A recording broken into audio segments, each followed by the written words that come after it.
Good morning, I'm Harley Schlanger from the LaRouche organization with your daily video update for October 28th, 2022. Today I'm going to be taking up the topic of the real lessons of the Cuban Missile Crisis. But first let me mention that the usual Friday questions will not be in part of today's update because I didn't receive many questions, and maybe it's because people were so intently focused on developments in the world. But let me start by encouraging you to view the video of the extraordinary Schiller Institute conference yesterday on the how to eliminate the danger of nuclear war. The Schiller Institute convened a forum of present and former legislators on how to move the world out from the present crisis, where we appear to be headed on a collision course toward nuclear war, and instead how to bring about an era of peaceful cooperation among sovereign nation states. The question is, how do you induce people to act, or organize people, I should say, to act for mutual benefit of sovereign nation states, instead of being held hostage to a rules-based order which benefits the few and is enforced by the military power of global NATO. Helga Zepp-LaRouche gave an extraordinary keynote. There was a proposal from former Mexican Congresswoman who co-hosted the event with Helga, who called for the establishment of a global network of legislators for peace.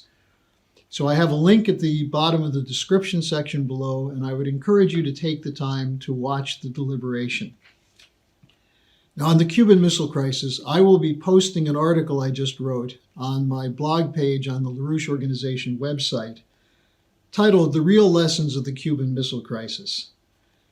This is urgent for people to understand the reality of what happened that brought us from the brink of nuclear war to an era of, at least, while there was still tension, at least dialogue among nations, which prevented a similar crisis from emerging until today. Today, October 28th, it was 60 years ago that the Russians began dismantling the missiles in Cuba that led to the crisis. There's much talk about the parallels, and let me point out that there were two parallels from then and today that are important. First of all, we must overcome the narrative that Russia moving into Ukraine was unprovoked. And it's very clear if you look at the Cuban Missile Crisis that the same reason John F. Kennedy stood up to Nikita Khrushchev and Russia and the Soviet Union in 1962 is why Putin eventually moved into Ukraine. People say the Putin move was unprovoked. Well, for 8 years, there had been increasing encroachments on Russian territory by NATO's eastward movement. For 8 years, there had been attacks on the ethnic Russians in the Donbass. There was even in 2015 an agreement called the Minsk Accord, signed by Ukraine, Russia, Germany, and France, that the attacks would stop. They never were stopped. Ukraine never abided by the Minsk Accord and never intended to. As Poroshenko said, it was a time-buying measure.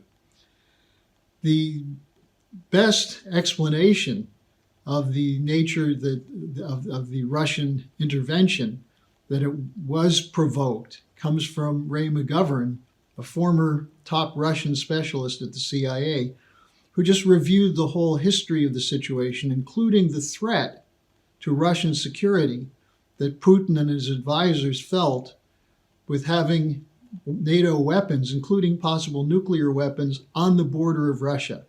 And he used almost exactly the same language as John F. Kennedy did in 1962 about it being intolerable to have Soviet offensive nuclear weapons 90 miles from the United States in Cuba with a range that could obliterate much of the United States. So I think this is one of the first lessons, one of the real parallels between the present crisis and the Cuban Missile Crisis. But it's the second narrative which is most important. which is the narrative of the courage of John F. Kennedy. Now, what most people think is that what this meant is that Kennedy was prepared to risk nuclear war to force the Soviets out. Well, he did demonstrate courage, but the willingness to risk nuclear war was not an act of courage. It was an act of rashness, and it was not one that Kennedy shared. Initially, he was inclined in that direction. Remember, his 1960 presidential campaign included harsh denunciations of the unwillingness to take on Cuba's Castro. And the standing up to the Soviet Union was one of the key provisions, the so-called missile gap, and who would be tough enough to stand up to Khrushchev.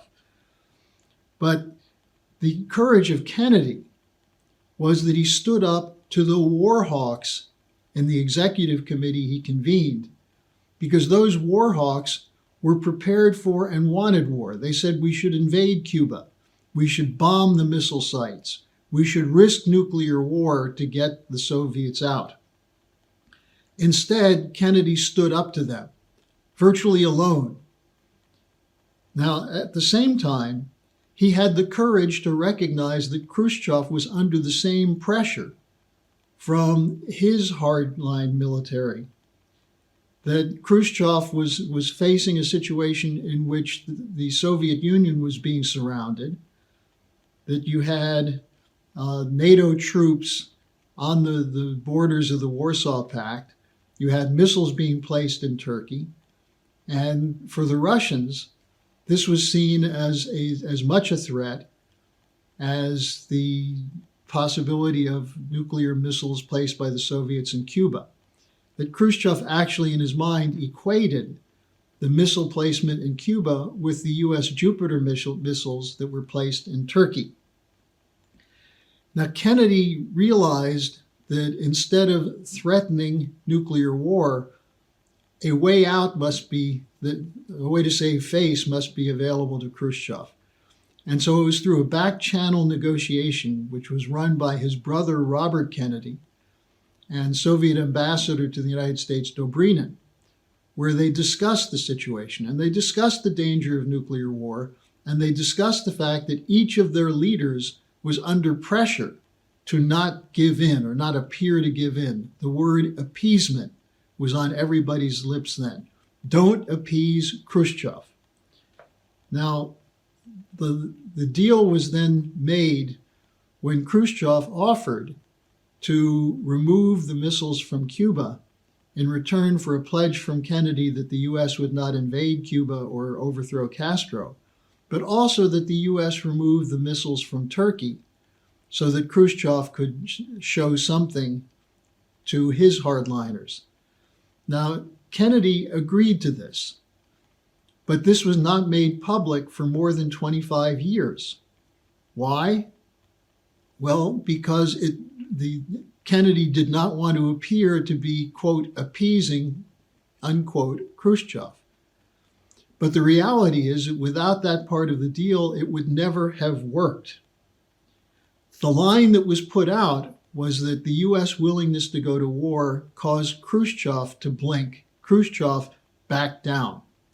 And that's the line that most people still have today, despite the documentary evidence that's been released over the last 30 years, which shows that it was a mutual decision based on what? Well, Kennedy did recognize that Khrushchev had legitimate security concerns, and Khrushchev recognized that the U.S. had legitimate security concerns. So it was through the back-channel discussion that this was brought to the fore and was the basis for the resolution, recognizing the legitimate concerns of the other for security. That's what Putin was asking for in the lead up to the decision to launch the special military operations. That's what Biden, NATO, and the West refused to recognize. And it wasn't just Biden. It started with Obama. It continued under the Trump administration, the hardliners that Trump had in his national security team, and was then continued with the likes of Blinken and Sullivan and the Madeleine Albright proteges.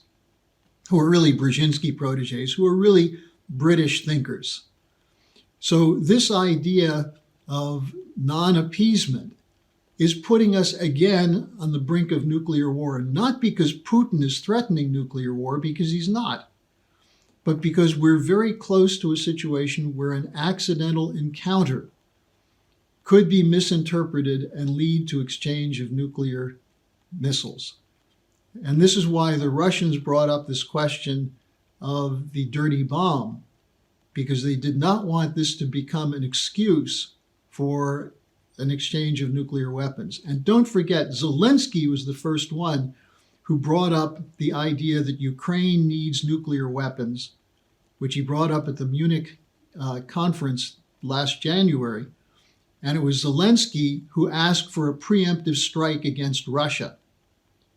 So when you put these pictures together, what you see is the idea of appeasement is not the real situation.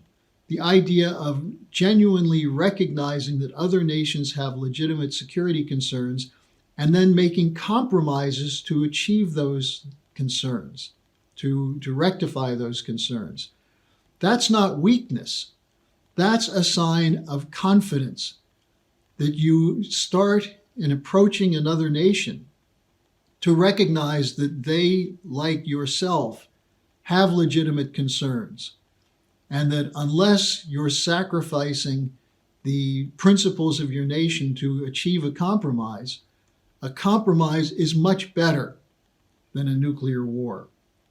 Now, I want to finish with a quote from Stevenson, Adlai Stevenson, who was the U.S. ambassador to the United Nations, who was derided by the military and other hardliners in the executive committee as weak, as fearful.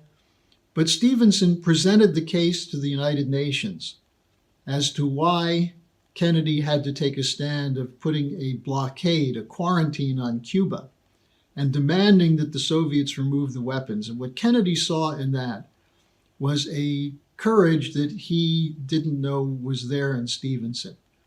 And it was Stevenson who initially proposed to Kennedy the idea of trading the Turkey missiles for the Cuba missiles.